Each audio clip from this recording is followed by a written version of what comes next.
Bueno, entonces vamos a ver el resumen que les va a servir para el examen.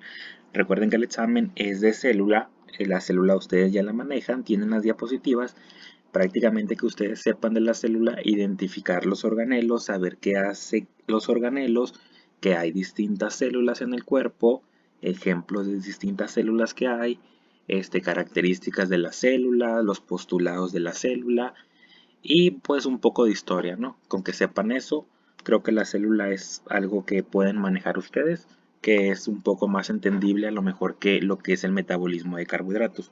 Entonces, el examen es de célula, carbohidratos y los dos archivos que les pasé, que esos dos archivos van junto pegado con esta presentación. Entonces, verán, para esto les puse primeramente ahorita, así rapidito busqué qué es la bioquímica, para que les quede más claro, ¿no? Entonces tenemos que es una ciencia que estudia la composición química de los seres vivos. Importante comentarles aquí que ustedes, para que puedan entender la bioquímica, tienen que tener nociones de química orgánica, de biología, de anatomía, de química general, etcétera, ¿no? Entonces quizá esta materia esté adelantada en su programa de estudios porque a lo mejor muchos de sus conceptos que ustedes traen de prepa o los que tienen tiempos en estudiar o los que estaban en otra carrera, etcétera, se encuentran un poco perdidos. Entonces, para poder entender la bioquímica, o sea, ocupas traer más de otras materias, ¿no? Entonces, por eso yo les propongo al principio que ustedes cuando miraran una palabra difícil fueran buscando, ¿qué es esta palabra? Es esto. Ahí busco la definición para saber qué es. Porque, o sea, aquí no podemos ir explicando como de que, ¿qué es esto? O ¿qué es el otro? Porque, o sea, tardaríamos más. La bioquímica es una materia que se tiene que ver como en un año aproximadamente. Aquí la estamos viendo en 4 meses, que no son 4 meses, en realidad son 3. Y la estamos viendo de 2 clases en línea, entonces pues es más complicado, ¿no? Entonces como consejo sería eso, que en las próximas diapositivas, en estas diapositivas, cuando ustedes vean la palabra, recuerden que les pedí que hicieran un glosario de, no entiendo esa palabra, voy a buscar qué es, para cuando ya lo estudie, embonar todo y saber qué es. Entonces la bioquímica, pues vemos que estudia la composición química de los seres vivos, ¿no? Especialmente que va a estudiar proteínas, carbohidratos y lípidos, ¿no? Esto trae el programa. También estudia los ácidos nucleicos que tienen que ver con el DNA. Yo les comentaba que esto no viene en el programa, ya si nos sobra tiempo, pues lo incluimos, ¿no? Entonces, prácticamente estudia esto, ¿no? Proteínas, carbohidratos, lípidos y ácidos nucleicos. Entonces, en base a esto, que son biomoléculas, se ven lo que son las reacciones químicas que van a sufrir estas biomoléculas como parte del metabolismo. Entonces, ustedes no saben qué es el metabolismo es esto y apuntan por ahí. Metabolismo es esto, esto, esto y aquello, ¿no? Entonces, metabolismo son ciertas reacciones que incluye dos procesos, que es catabolismo y que es anabolismo. En el caso de los carbohidratos, como ya lo estuvimos viendo, vimos que van de moléculas mayores a moléculas menores. ¿Y cuál es el fin? Obtener energía, ¿no? Entonces vean, metabolismo que les permiten obtener energía es el catabolismo. Y generar biomoléculas propias es el anabolismo, o sea, al revés. A partir de algo que tú ya tienes, ya puedes construir algo. Nada más pues ahorita nos estamos enfocando prácticamente en lo que es el catabolismo, que es en la producción de energía, que ahí tienen los artículos que le pasé de la glucólisis, del ciclo de Krebs, ¿no? Entonces también nos menciona aquí que la bioquímica se basa en el concepto de que todo ser vivo contiene carbono.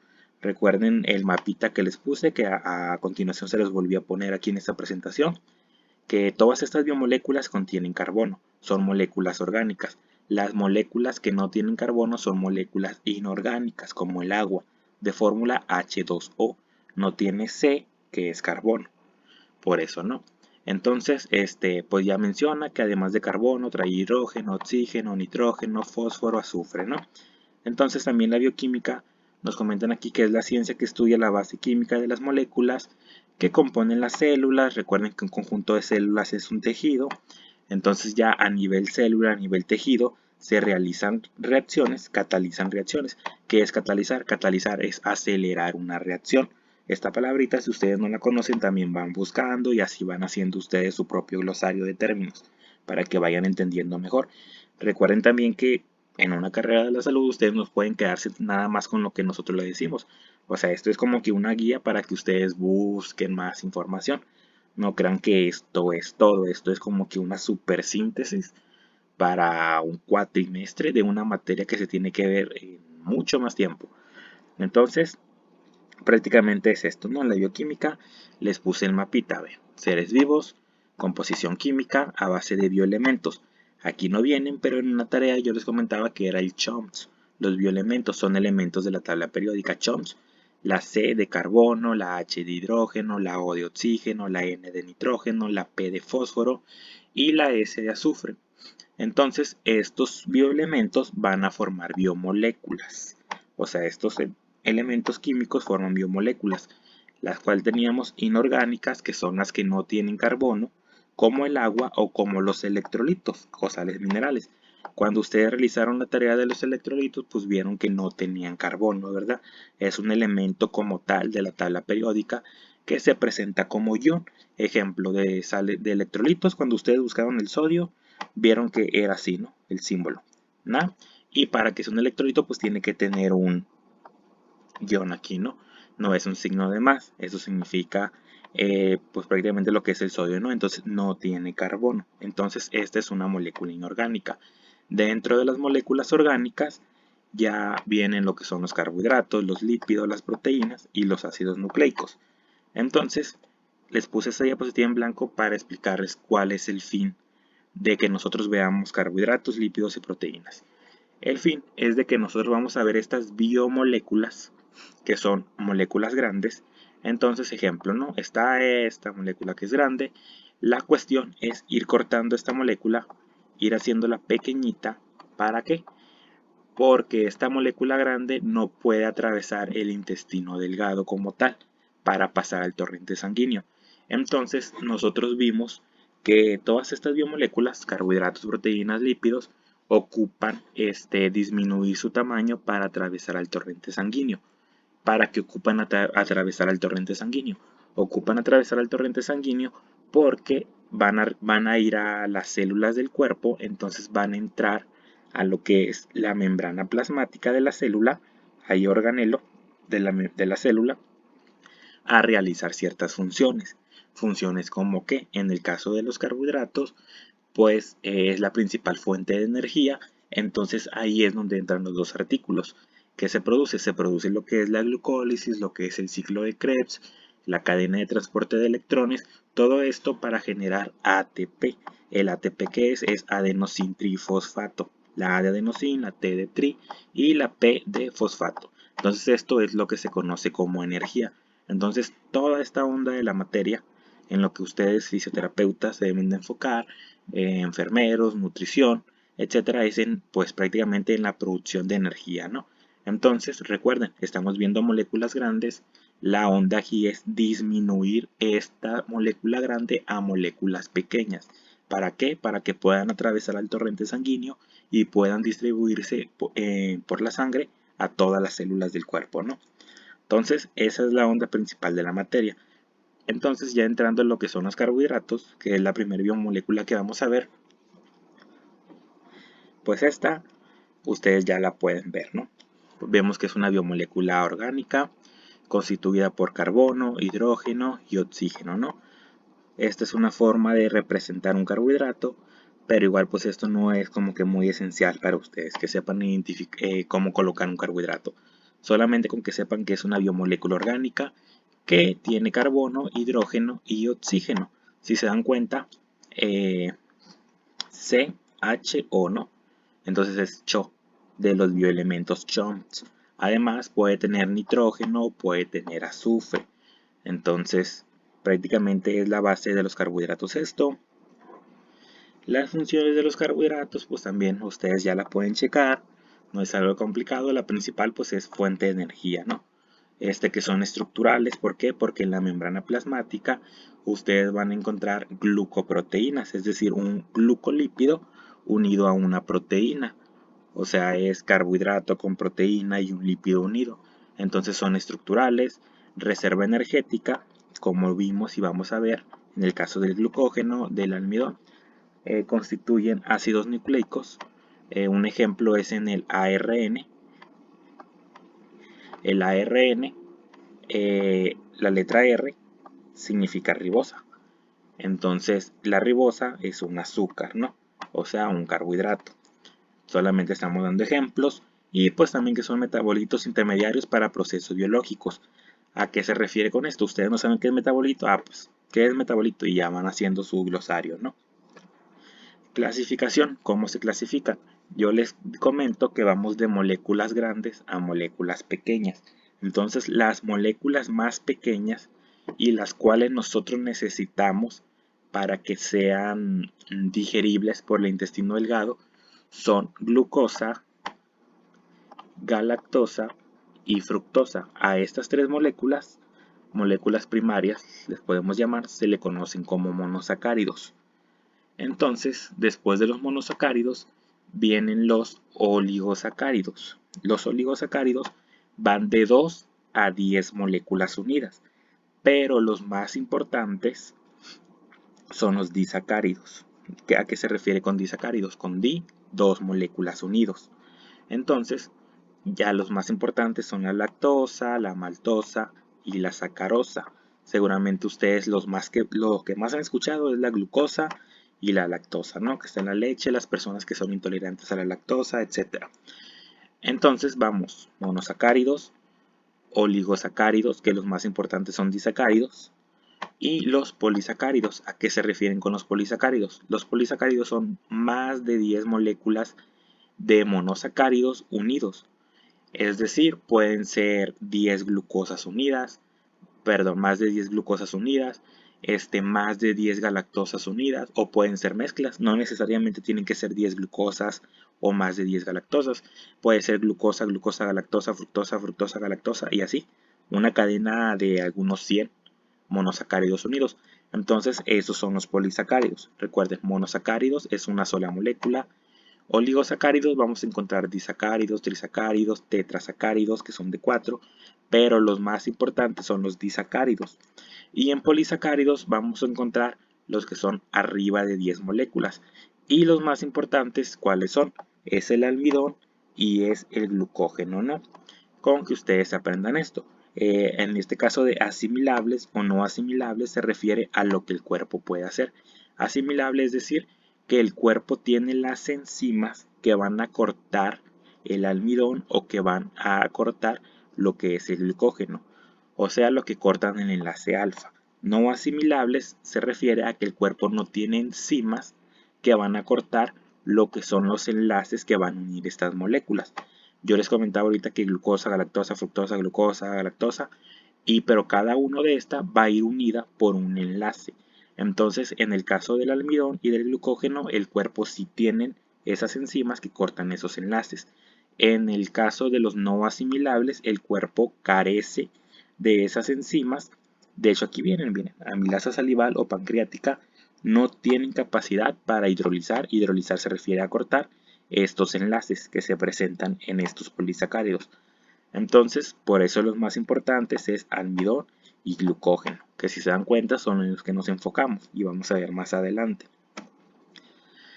Igual, carbohidratos simples y complejos es lo que ya vimos, monosacáridos, una sola molécula, oligosacáridos de 2 a 10 moléculas unidas de monosacáridos. Pero los más importantes recuerden que son los disacáridos y los complejos pues los polisacáridos, es decir, los que son arriba de 10 monosacáridos unidos.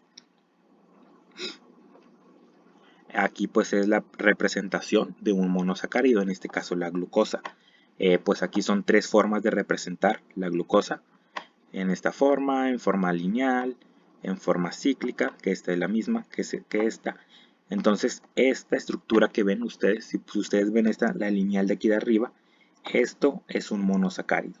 Creo que por ahí vi que los de nutrición llevan química orgánica, entonces quizás le estén entendiendo un poco más a estas estructuras. Entonces, esto es un monosacárido. Para que sea un disacárido ocuparía una molécula más o menos igual. Supongamos que aquí está la otra molécula, ¿no? Que esta es la otra molécula. Entonces, ya 2 moléculas unidas es un disacárido. ¿Y con qué se va a unir? Se va a unir con un enlace. Entonces, esto sería un disacárido, las 2 moléculas unidas. Si aquí hubiera otro disacárido, y se uniera, ya fuera un trisacárido. Si hubiera más de 10, ya sería un polisacárido. Recuerden nada más esto. Monosacáridos 1, oligosacáridos de 2 a 10 monosacáridos y los polisacáridos arriba de 10. Entonces es eso. Entonces, otra forma de conocer, pues ya en química orgánica, por eso yo les digo que ustedes necesitan conceptos previos, como saber qué es una exosa. Una exosa se refiere a 6 carbonos. Ejemplo, 1, 2, 3, 4, 5, 6. Y aquí ustedes los pueden ver.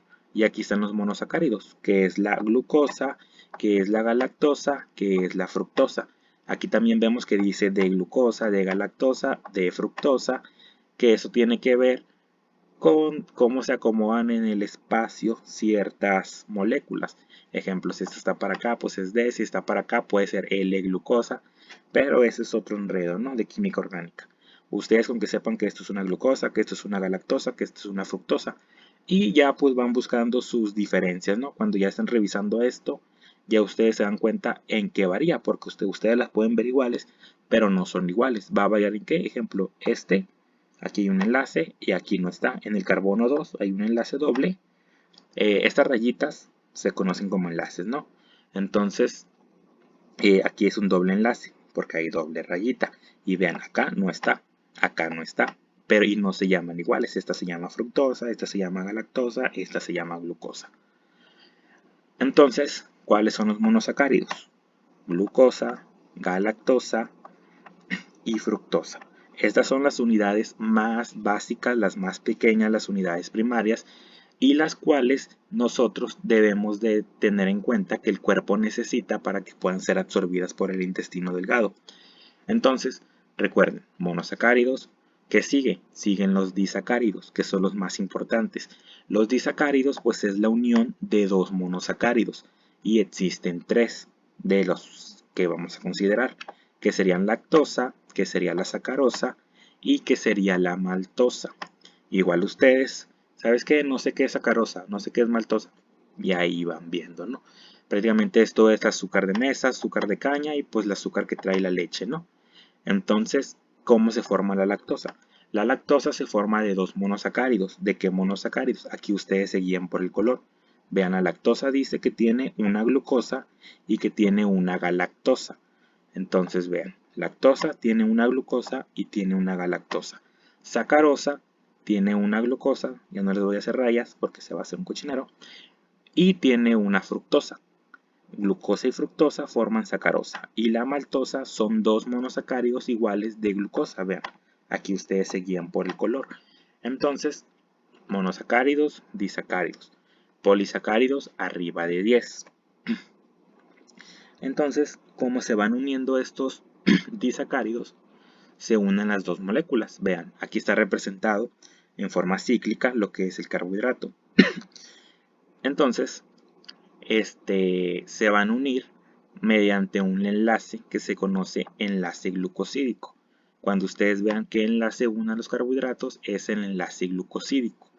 Y el enlace se pueden formar en forma alfa o en forma beta. Esto dependiendo cómo sea la estructura. Ejemplo, aquí el hidrógeno está arriba, esta OH es oxígeno y es hidrógeno, ¿no? Se le conoce como OH o grupo hidroxilo. Entonces, cuando el hidrógeno está arriba, se forma lo que es el enlace alfa. Vean, este es alfabeto griego, es alfa.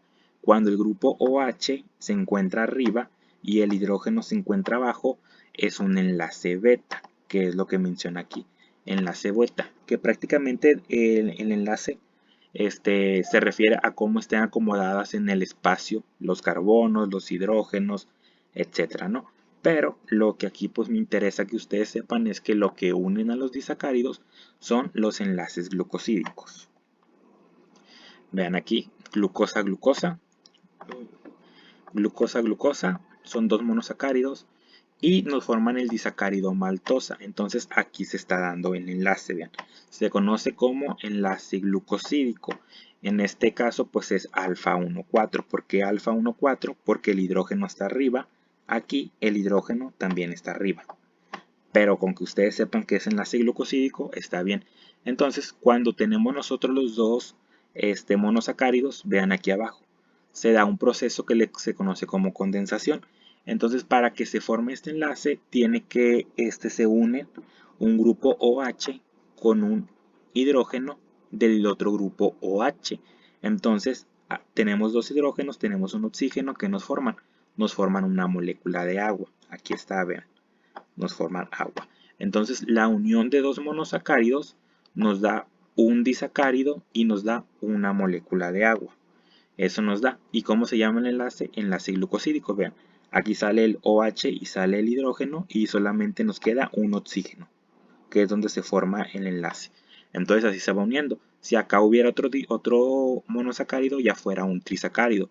Si fuera otro monosacárido, fuera un tetrasacárido. Si hubiera 5 monosacáridos, fueran un pentasacárido. Entonces aquí se forma solamente una molécula de agua. Si fuera un trisacárido, se formarán dos moléculas de agua. Por ejemplo, que hasta aquí tengan 3 monosacáridos y estos dos se tengan que unir.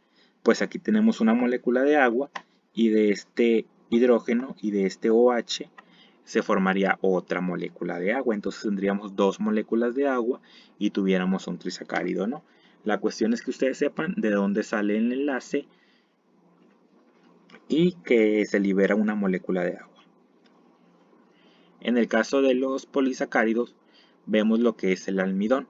Que el almidón, yo ya les comentaba, son de arriba de 10 monosacáridos unidos, son cadenas larguísimas, ¿no? Entonces prácticamente esto, vean aquí, está representado en otra forma en que se representan los carbohidratos. Entonces vean, toda esta cosita verde también son cadenas, ¿no? Nomás que ya no vienen representadas así como con OH ni con carbonos, etc. Entonces, almidón y lo que es el glucógeno, son polisacáridos, ¿no? Igual aquí está el glucógeno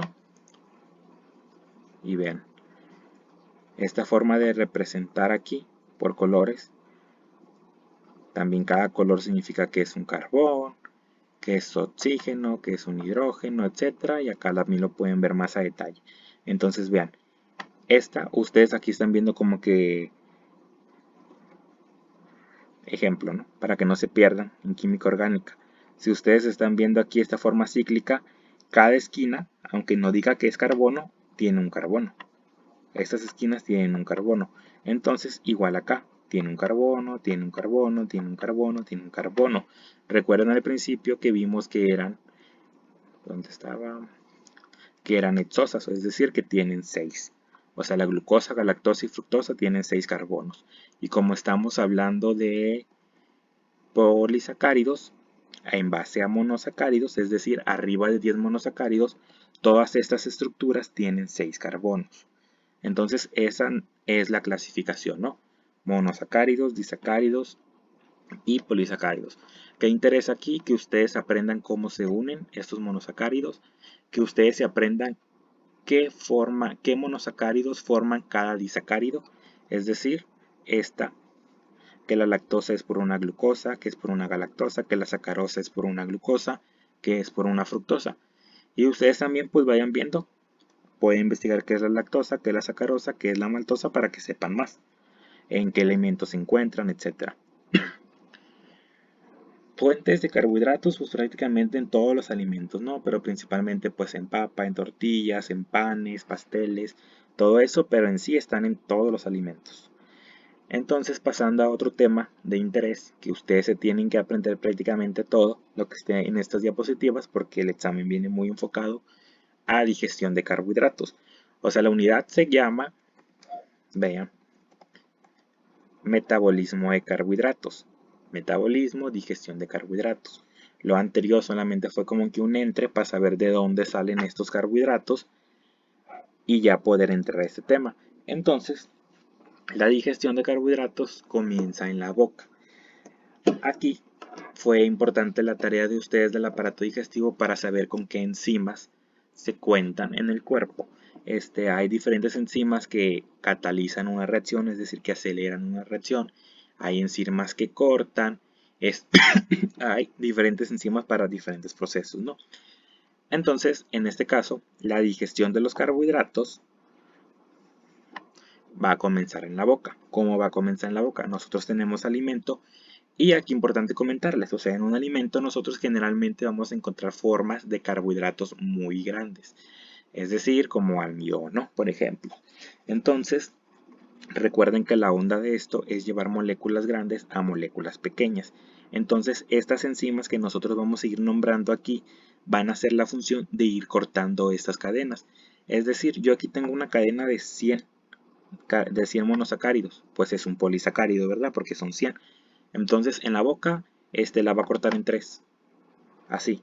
Entonces, aquí ya quedan 30, acá quedan 40 y acá quedan otros 30, ¿no?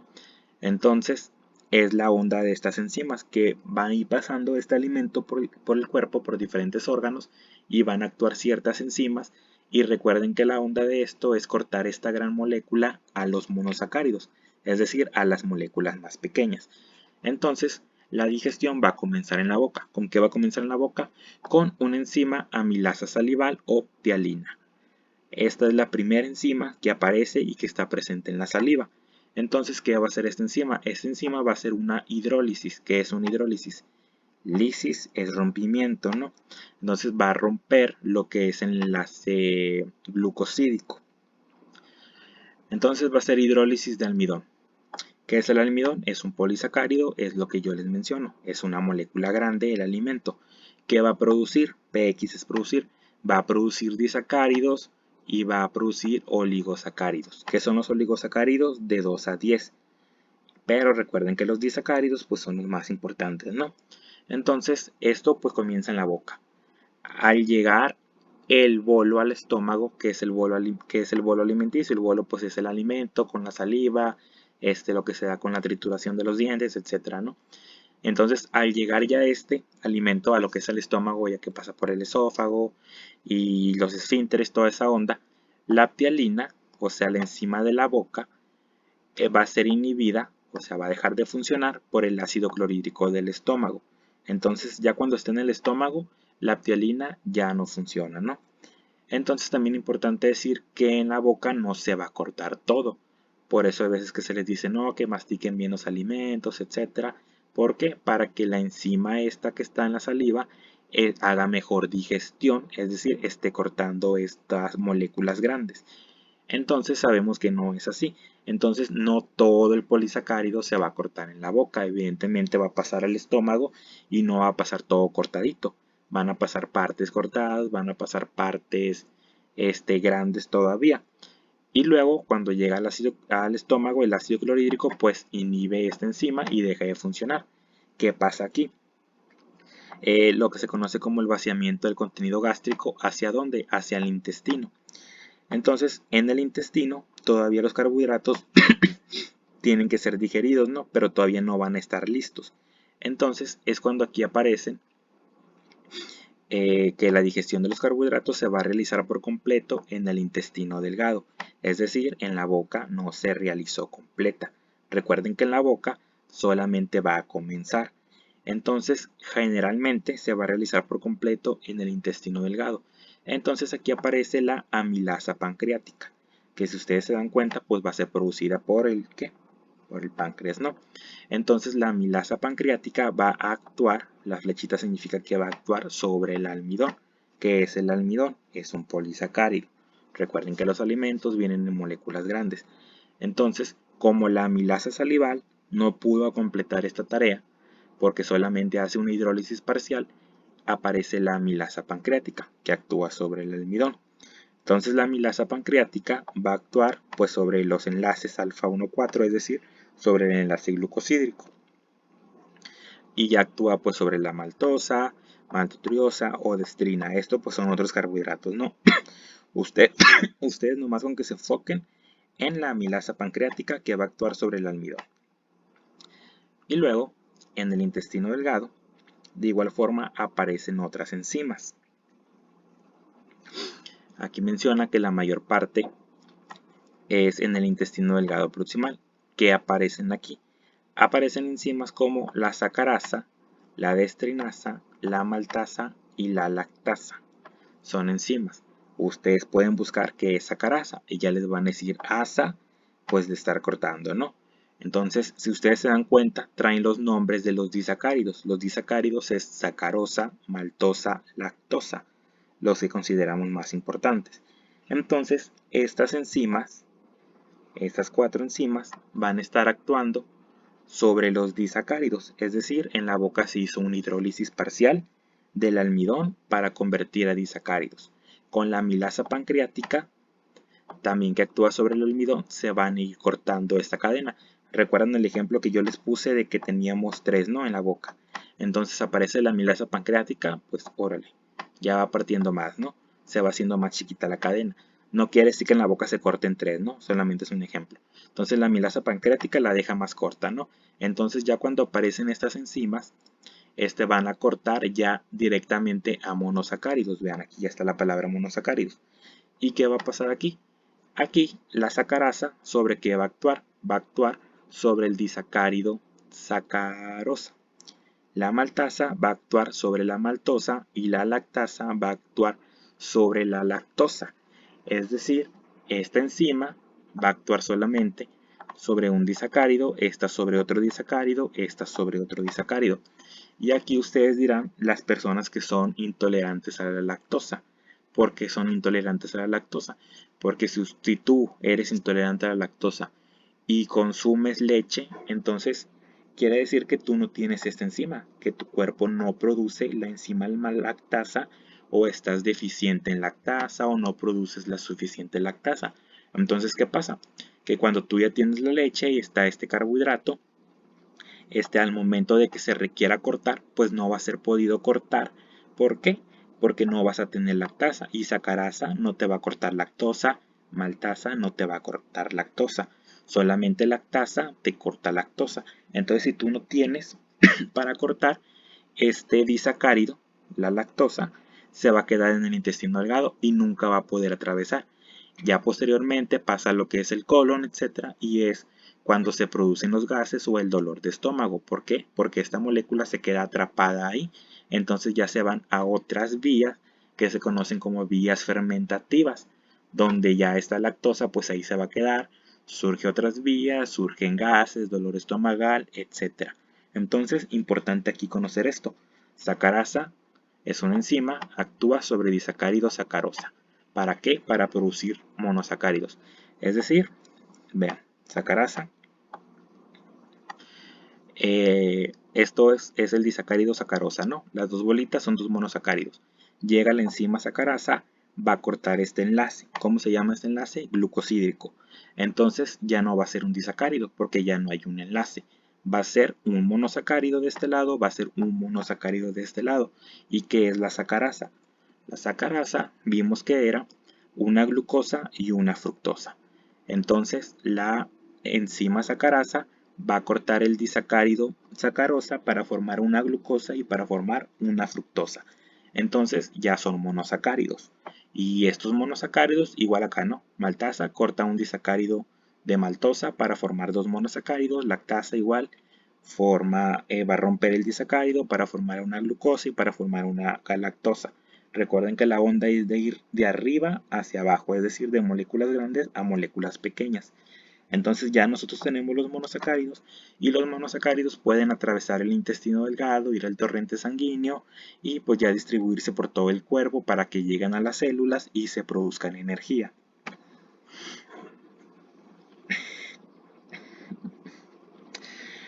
Disacáridos más comunes, pues ya mencionamos la maltosa, lo que es la lactosa y lo que es la sacarosa, pero también existen otros, ¿no? Como isomaltosa, trealosa, celulobiosa.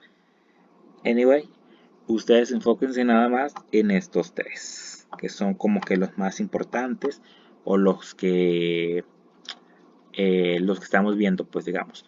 Entonces son disacáridos, vean. Entonces, ¿qué obtenemos nosotros con la digestión? Con la digestión, recuerden, de polisacáridos a disacáridos a monosacáridos. ¿Y qué obtenemos?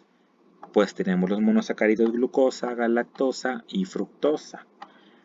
De igual cuenta, pues, aquí se los dice, vean, la lactosa está formado por monosacárido galactosa, por monosacárido glucosa, y este beta 1,4 pues es el enlace glucosídico. Igual ya les dije que nos aprendan el que si alfa, beta Solamente identifiquen que si es alfa el hidrógeno está arriba, que si es beta el grupo hidroxilo o grupo OH está arriba. Entonces solamente con eso, solamente con que ustedes aprendan la unión lactosa, galactosa, glucosa por medio de un enlace glucosídico.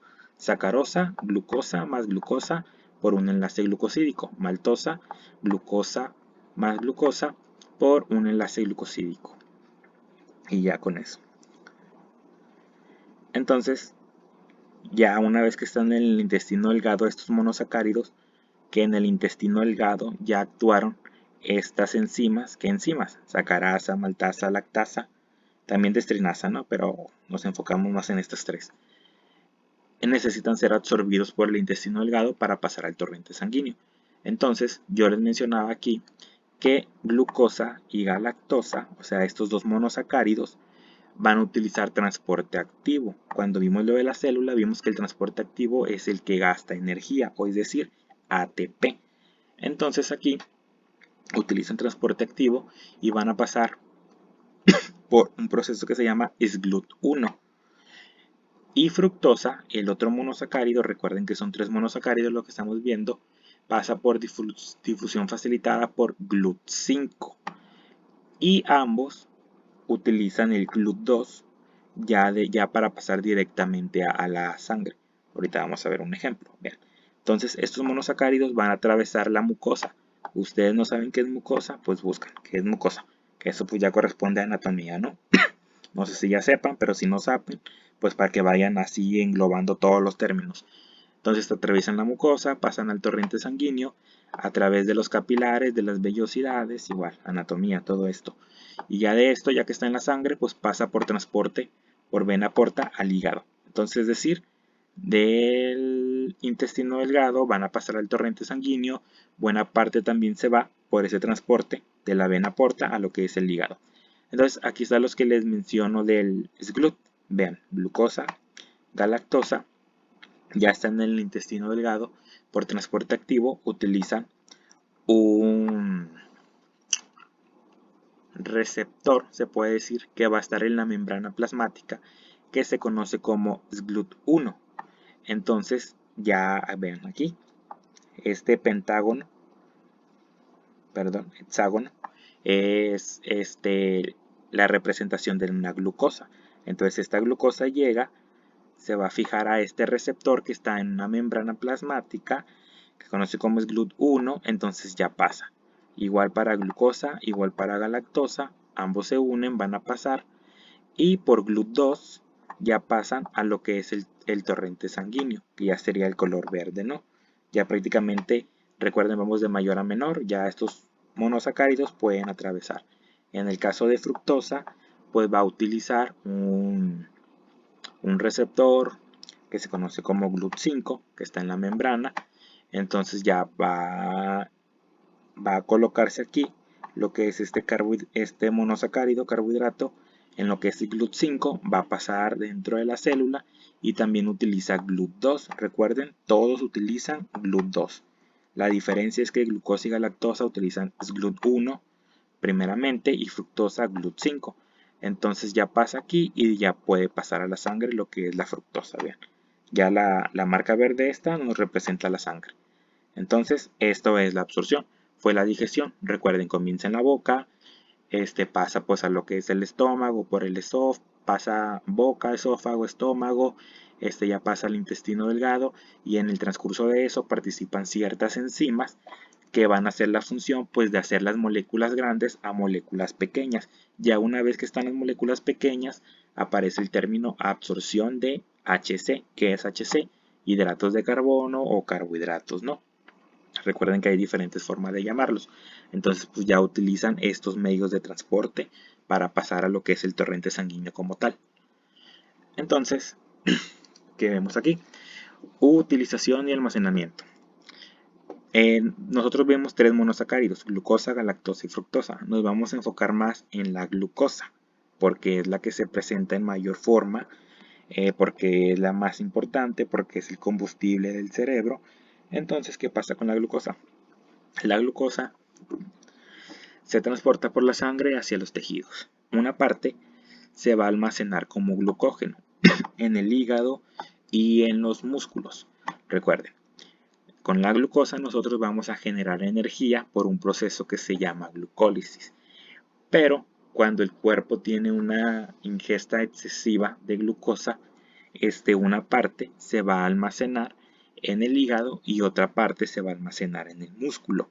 Cuando se almacena en el hígado se conoce como glucógeno.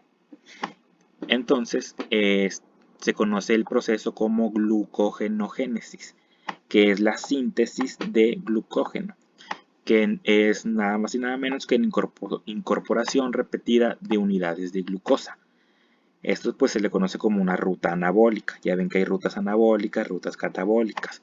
Entonces, ¿qué es la glucogenogénesis? Yo les decía que génesis es formación, que se lo aprendan así. Génesis es formación ¿de qué? De glucógeno. ¿Qué es la formación de glucógeno? Es varias moléculas de glucosas unidas. ¿Y dónde se almacena? Se almacena en el hígado. ¿Y para qué se almacena en el hígado? Porque cuando el cuerpo está en ayunas, va a utilizar esta reserva para seguir produciendo energía. Es decir, pues el cuerpo es sabio, el cuerpo dice, ¿sabes qué? Ya tienes mucha, ve y guárdala al hígado, ve y guárdala a los músculos porque cuando tú no comas, de ahí voy a agarrar yo para realizar glucólisis, para realizar ciclo de Krebs, para poder producir ATP y tener energía. Entonces, ese proceso se conoce como glucogenogénesis. Conversión a grasa. También cuando ya ingerimos bastante, el hígado tiene pues cierta capacidad, no te va a almacenar todo, no es tinaco de rotoplas. Entonces te va a decir, ¿sabes qué? Ya, suficiente glucógeno. Lo voy a convertir en grasa. Entonces lo convierte en grasa. O sea, esa glucosa, la glucosa, que es un carbohidrato, se convierte a grasa. Entonces pues ya se almacena ¿dónde? Pues en el tejido adiposo, en los lipocitos, ¿no? Entonces también se pueden convertir en aminoácidos, que aminoácidos pues son los precursores de las proteínas. Y pues la otra parte se va a fuentes de energía, que pues principalmente es esto, ¿no? ¿Qué hace la glucosa? Entrar a la glucólisis, entrar al ciclo de Krebs. Posteriormente, almacenarlo como glucógeno en hígado y músculos mediante un proceso que se llama glucogenogénesis. Cuando ya está esto, lo convierte en grasa, el exceso sobrante, o también se pueden convertir en aminoácidos. Metabolismo de carbohidratos. ¿Qué pasa aquí? Vean. Entonces ya recuerden que todo esto que estamos viendo aquí ya es cuando está la glucosa en la sangre, ¿no? Todos estos procesos. Lo primero fue disminuir la molécula para que entre a la sangre y una vez que está en la sangre, pues sucede todo esto. Entonces, pues vamos en orden. Entonces, en este caso, el metabolismo de carbohidratos está regulado por la secreción de glucagón e insulina. Yo les comentaba que estas eran dos hormonas que produce el páncreas. Entonces, en respuesta de una baja glicemia, eso significa la flechita para abajo, o sea, en ayuno, ¿qué va a suceder? Va a suceder la glucogenólisis. ¿Qué es la glucogenólisis? ¿Cómo se lo van a aprender? Lisis, aprendas en los que es rompimiento. ¿Rompimiento de qué? De glucógeno. Entonces, cuando hay ayuno, es lo que yo les comentaba ahorita, se va a romper el glucógeno. El glucógeno que está en el hígado, el glucógeno que está en los músculos. ¿Y para qué se va a romper? Para que haya glucosa y para que, bueno, recuerden que ese glucógeno es un polisacárido, ¿no? Entonces recordarán que nosotros empezábamos en la boca de moléculas de polisacáridos a monosacáridos, una vez que está en sangre. Entonces cuando está en sangre va y se almacena en el hígado. Entonces al unirse muchas glucosas, otra vez se forma un polisacárido, que es el glucógeno. Entonces ya se almacena en lo que es en el hígado, ¿no? Entonces, ¿qué es la glucogenólisis? Es el rompimiento del glucógeno, o sea, rompimiento de enlaces glucosídicos de glucógeno. ¿Para qué? Para llevarlo otra vez a glucosa, es decir, a monosacárido glucosa. Entonces, glucogenólisis, rompimiento del glucógeno para obtener glucosa. Recuerden que el glucógeno es la acumulación de glucosa, ¿no? Entonces, este proceso pues ya es regulado por glucagón y pues por ciertas reacciones que suceden ahí, ¿no? ¿Qué más se va a dar cuando hay ayuno? Recuerden, estamos en ayuno. Se va a dar la gluconeogénesis. ¿Qué es la gluconeogénesis? Génesis, formación. Neo, de nueva. Glucosa. Es la formación de nueva glucosa a partir de algo que no son carbohidratos. Es decir, nosotros vamos a producir glucosa a partir de grasa, a partir de proteínas, etc. Pero este proceso, son dos procesos, vean, hay uno. Este proceso, o sea, todo ocurre al mismo tiempo, pero generalmente se enfoca más en esto, en romper lo que ya es el glucógeno que está almacenado. Si se acaba el glucógeno almacenado, tanto en hígado como en músculo, pues ya entran otras vías de emergencia como obtener glucosa a partir de algo que no es carbohidrato, como las grasas, como ciertos aminoácidos como la alanina o como ciertos productos de procesos como es el piruvato. ¿No saben qué es el piruvato? Igual, piruvato es esto y ya van a saber. En el caso de estas diapositivas, vean, lo que me interesa aquí, pues yo les puse glucosa, ¿por qué? Porque pues es el más importante. Entonces aquí ustedes con que se lo sepan manejar lo de los valores, que aquí me están comentando ya. Glucosa, pues que es el principal combustible del cerebro y de las células del tejido nervioso. Son las únicas células de todo el cuerpo que reciben glucosa directamente del torrente sanguíneo, sin la mediación de insulina. La glucosa es en este caso la única fuente de energía. ¿A qué se refiere con esto? Que una vez que regresemos a la digestión, que una vez que avanza, que atraviesa el intestino delgado, directamente llega la glucosa al cerebro al torrente sanguíneo. Ya ven que comentábamos lo del transporte de la vena porta hacia el hígado. Pues aquí no, el cerebro directamente consume lo que es la glucosa. Le llega directo, ¿por qué? Porque es el combustible principal del cerebro. Cuando hay ayuno, que a ustedes les duele la cabeza, ¿por qué creen que es eso? ¿Por qué? Pues porque no hay glucosa pura como tal.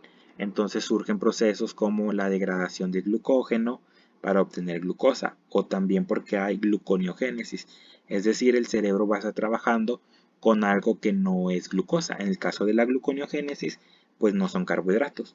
Entonces el cerebro va a estar trabajando con algo que no es carbohidrato, con algo que no es combustible principal. Igual, glucosa basal, que me interesa de aquí, que sepan que es la hiperglucemia. Que sepan qué es la hiperglucemia, que sepan qué es la hipoglucemia, pues igual los valores, etcétera, ¿no? Es igual aquí, ingesta excesiva de carbohidratos. Esto de las hormonas, pues también les pueden dar una checada, pero no va a venir mucho de esto de las hormonas. Esto que viene explicado aquí es la formación del glucógeno. Vean, la glucosa es llevada por torrente sanguíneo a las células que lo necesitan con ayuda de la insulina. La glucosa que no se necesita es fosforilada a glucosa 1-fosfato para ser almacenada como glucógeno. Es decir, yo se las estoy poniendo bien fácil. Les digo, el exceso de glucosa se almacena como glucógeno, pero para que ustedes vean que cómo se almacena el glucógeno es una serie de reacciones que glucosa 1-fosfato, que se le pega esto, que se le pega el otro, etcétera.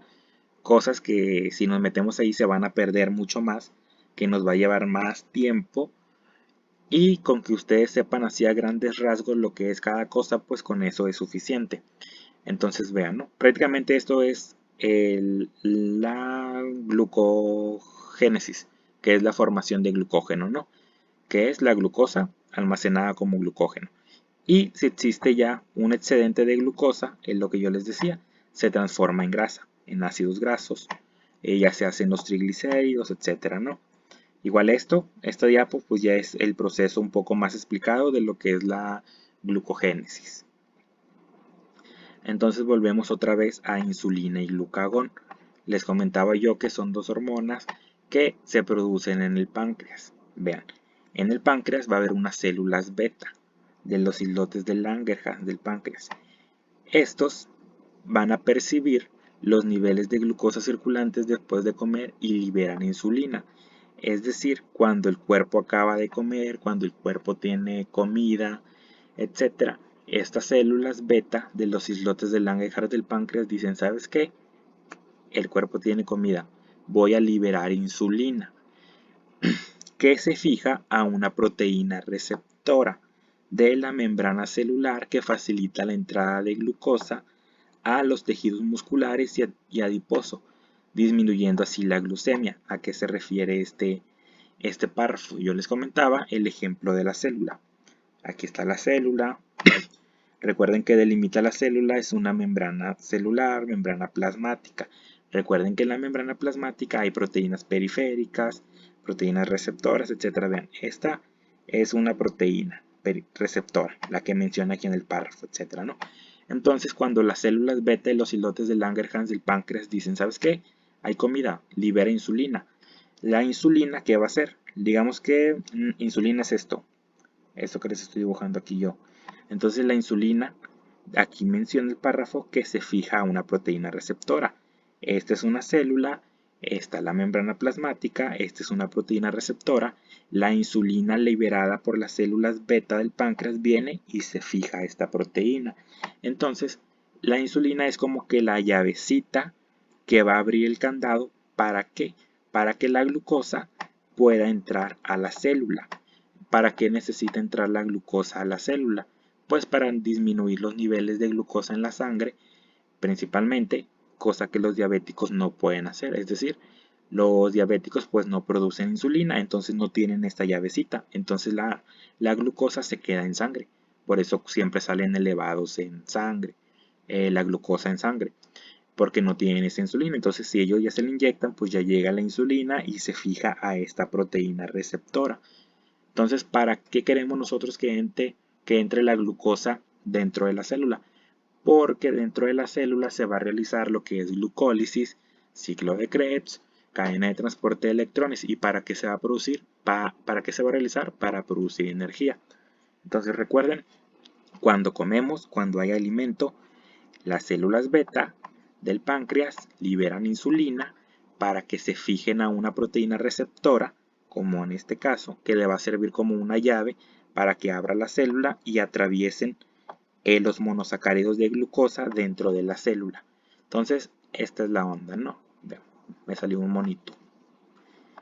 Entonces, esa es la onda principal de la insulina y todo este proceso, ¿no?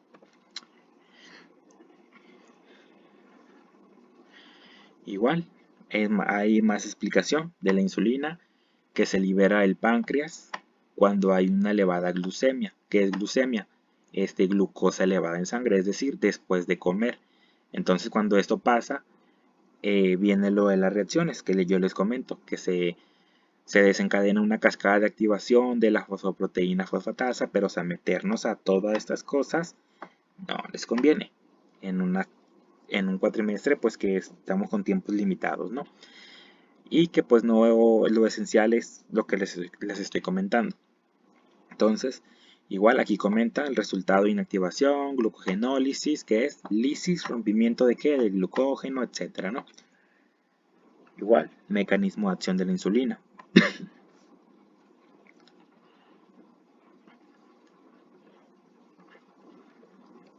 ¿Dónde están las otras?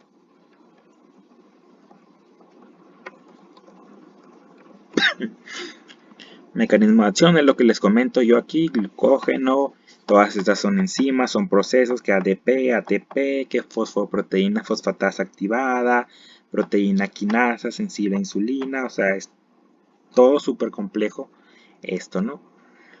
Con que ustedes no se enfoquen tanto en estas reacciones no se las voy a poner en el examen, porque no las estamos viendo tan detalladas, meternos en ellas es todo un show. Entonces, ya vimos que la insulina se libera cuando hay comida. Cuando nosotros estamos en ayunas, no va a haber insulina. ¿Por qué? Porque las células beta de los islotes de Langerhans del páncreas no están detectando comida.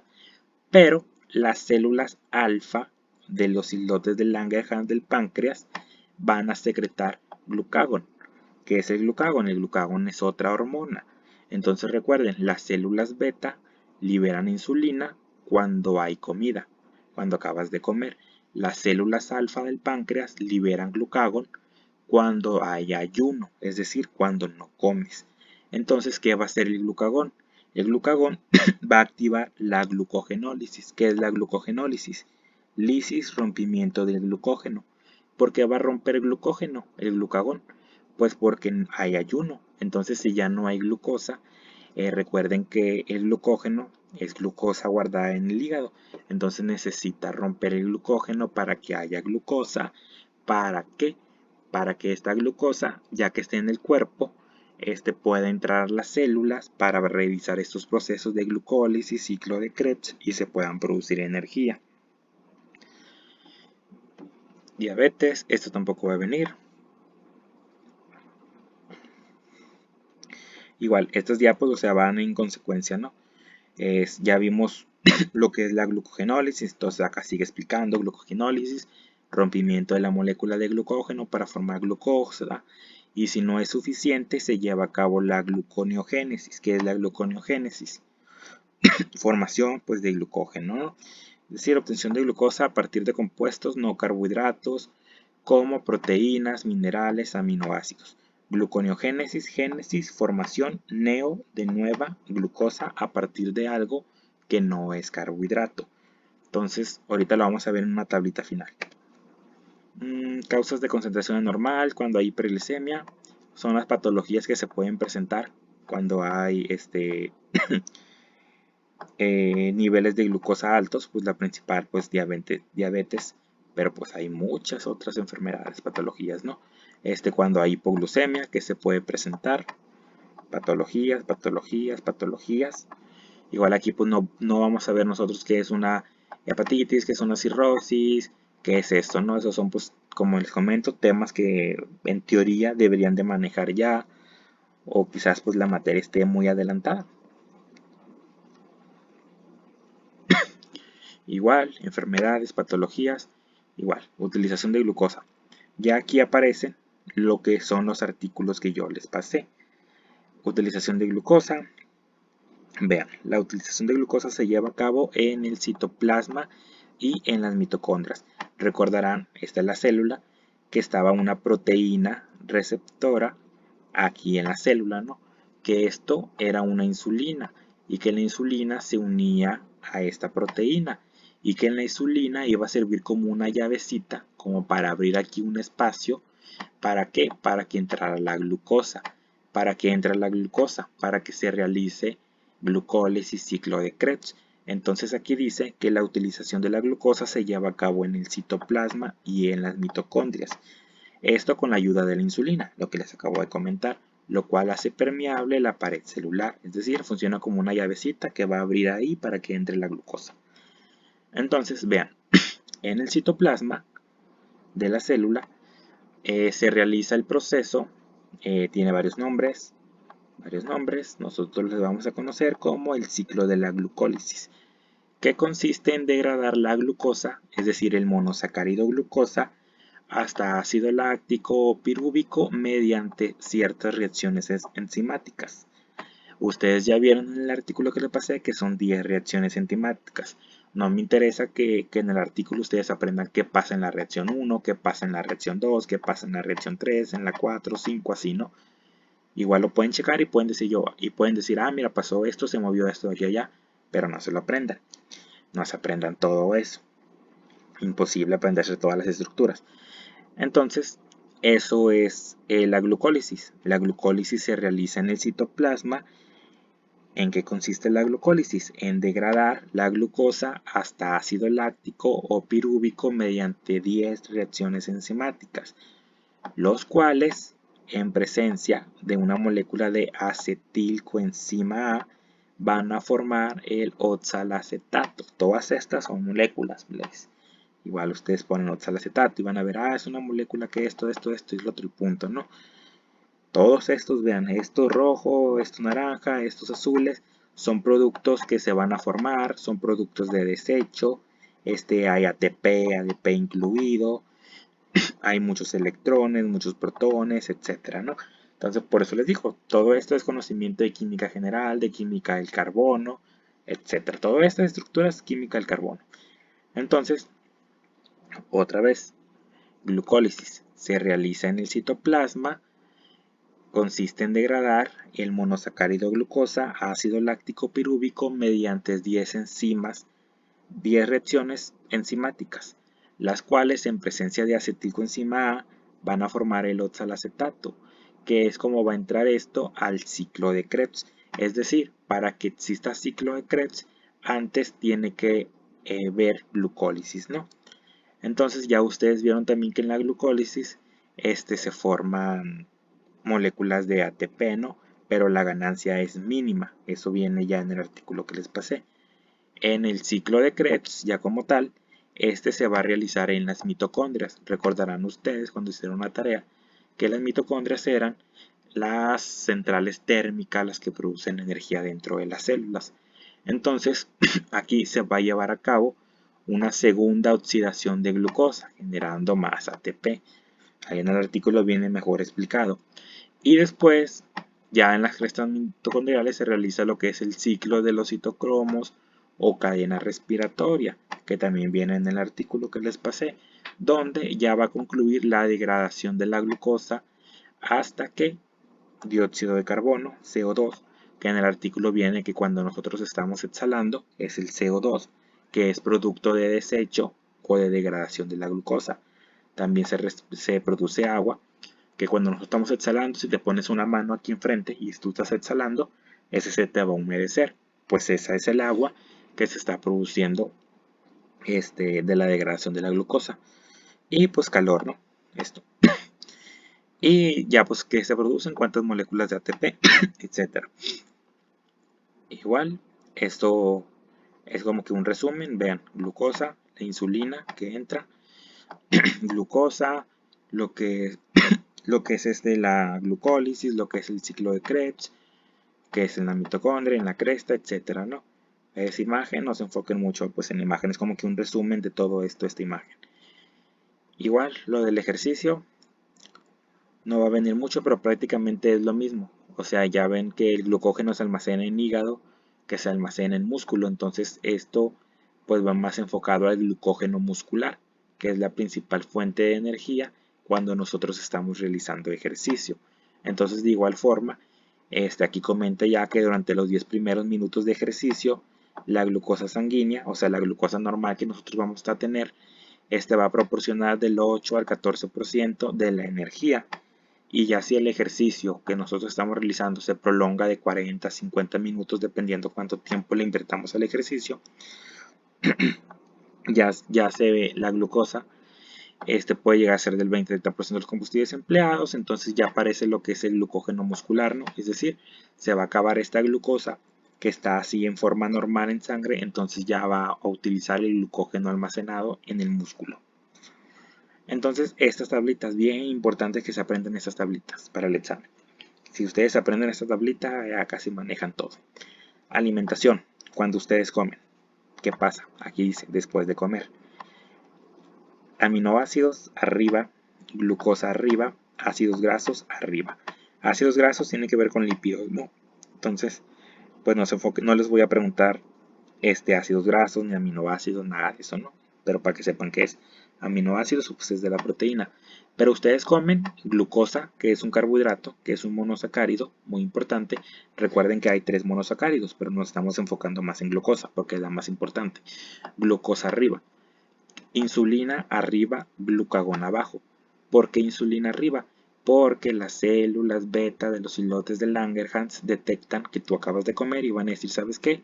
Libera insulina porque hay glucosa y esta glucosa ocupamos meterla dentro de la célula para que se realice glucólisis, para que se produzca ciclo de Krebs y para generar energía. Por ende, el glucagón va a estar bajo. ¿Por qué? Porque el glucagón se activa cuando estamos en ayuno. Entonces, como va a estar arriba, captación de glucosa, pues arriba, es decir, va a haber glucosa. Glucólisis arriba, que es la glucólisis, lo acabamos de ver, se lleva a cabo en el citoplasma, es el rompimiento de la glucosa para producir energía, ¿no? Gluconeogénesis abajo, que es gluconeogénesis, génesis, formación, nueva, glucosa, formación de nueva glucosa a partir de algo que no es carbohidrato. ¿Por qué está abajo? Porque ya hay glucosa, ¿verdad? Entonces, si ya hay glucosa porque acabamos de comer, no hay por qué producir glucosa. Glucogenogénesis, génesis, formación de glucógeno, está arriba.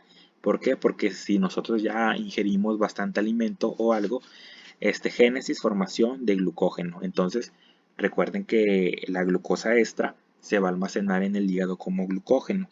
Entonces, por eso está arriba. Glucogenólisis está abajo. Lisis, rompimiento de qué? De glucógeno. Glucogenólisis. ¿Por qué está abajo? Porque no estamos en ayuno. La glucogenólisis es el rompimiento de glucógeno cuando nosotros estamos en ayuno, pero como acabamos de comer, no vamos a romper glucógeno, vamos a formar glucógeno. Por eso gluconogénesis está arriba. Y ya esto es de lípidos y proteínas. Ya luego lo vamos a ver. Aunque se aprendan esto muy bien, ya con eso van a saber. Esto es después de comer. Ahora hay que verlo en el ayuno. Ayuno, cuando ya se hace un ayuno prolongado de 10-14 horas, pues vamos a tener glucosa baja, ¿verdad? Vamos a tener ácidos grasos bajos, vamos a tener aminoácidos bajos, etc. ¿Por qué? Pues porque estamos en ayuno. Entonces aquí la insulina pues va a estar baja. ¿Por qué? Porque el cuerpo no está detectando glucosa. ¿Qué va a estar arriba? Va a estar arriba la hormona glucagón. No más que aquí no aparece, pero se las menciono. Arriba, hormona glucagón, ¿no? Entonces, ¿qué va a hacer la hormona glucagón? La hormona glucagón va a ir al hígado y le va a decir, ¿sabes qué? Ocupo que tu glucógeno lo deshagas, lo transformes a glucosa, porque el cuerpo necesita energía. Entonces, las células beta del páncreas van a producir el glucagón va a ir al hígado y le va a decir, ¿sabes qué? Ocupo glucosa. Entonces, ¿qué sucede? Captación de glucosa pues baja, ¿no? Porque no hay alimento. Gluconeogénesis alta, que es la gluconeogénesis. Génesis, formación, nueva glucoglucosa. Formación de nueva glucosa a partir de algo que no es carbohidrato. ¿Cómo qué? Como grasas, como proteínas. Entonces, ¿por qué va a estar arriba? Porque estamos en ayuno y el cuerpo necesita glucosa. Y también va a estar arriba la glucogenólisis. ¿Qué es glucogenólisis? Rompimiento del glucógeno. Es lo que les menciono del glucagón. El glucagón va a ir al hígado y le va a decir, ¿sabes qué? Ocupo tu glucógeno. Entonces, Simón, entonces se va a producir glucogenólisis, que es el rompimiento de este glucógeno que está en el hígado para que se produzca ¿qué? Para que se produzca glucosa. Entonces, vean, después de comer están estos procesos. En ayuno están estos procesos, que es gluconeogénesis y que es glucogenólisis, y la función de ellos es producir glucosa. Entonces, ¿para qué queremos nosotros la glucosa? Recuerden, la onda de toda esta presentación es ir de moléculas grandes de polisacáridos a monosacáridos. Polisacáridos, que es almidón, glucógeno. Monosacáridos, que es glucosa, entre una de ellas, ¿no? Glucosa, galactosa, fructosa. Entonces, ¿para qué nosotros queremos la glucosa? Para que entre a la célula, se realicen procesos como glucólisis, ciclo de Krebs, cadena respiratoria y se produzca ATP. ¿Para qué nosotros queremos ATP? Pues para que nuestras células tengan funcionamiento, para nosotros seguir moviéndonos, para nosotros seguir respirando, para nosotros seguir pensando, para muchas funciones involuntarias que realiza el cuerpo, pero requiere energía, etcétera. Entonces, esa es la onda de los carbohidratos. También va a ser la onda de los lípidos, también va a ser la onda de las proteínas. Y el de arriba hacia abajo. Y creo que esa es toda la clase. Igual, chéquenlo. Si tienen dudas de algo, me dicen. Y pues ahí yo les resuelvo. Entonces, sí, esta ya es la reacción de lo que es la glucogenogénesis, que es la génesis, formación de glucógeno, ¿no? Y es todo.